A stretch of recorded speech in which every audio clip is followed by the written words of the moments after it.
रासोल महिला डिग्री महाविद्यालय श्रेणीगृह शिलान्यास। ढेंकानाल जिले में शिक्षा भित्तिभूमि सुदृढ़ करने टाटा स्टील फाउंडेशन पक्षर गुरुवार दिन हिंदोल उपखंड रासोल ठारे रासोल महिला डिग्री महाविद्यालय श्रेणीगृहर भित्तिप्रस्तर स्थापन कर हिंदोल विधायिका सीमाराणी नायक प्रस्तावित डिग्री महिला कॉलेज पर 4टी श्रेणीगृह विशिष्ट बिल्डिंग शिलान्यास करिसेंती।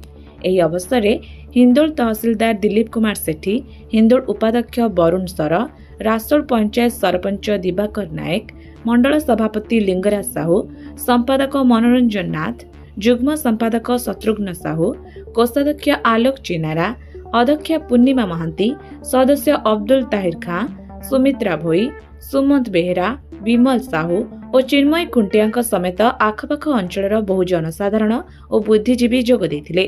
टाटा स्टील मेरामंडलीर पार्श्ववर्ती ग्रामांचलर शिक्षा, जोगाजोग एवं आवश्यक भित्तिभूमिर उन्नति पई टाटा स्टील फाउंडेशन निरंतर प्रयास जारी रखिछि, जाहाकु नै साधारण रे प्रशंसा करा जायछि।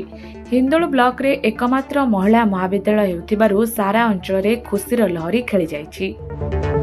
हिंदोलु दीपक नायक report, dreams rider news.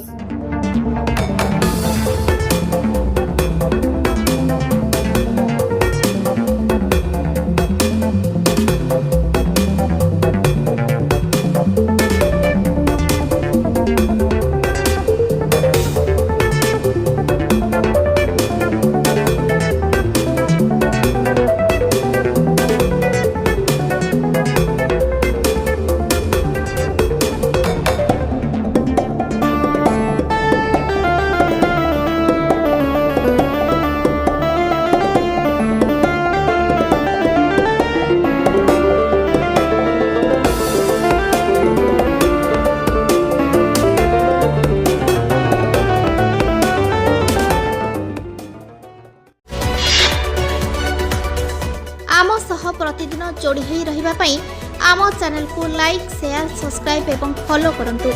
Dreams rider सबु समय रे आपन को सेवा रे।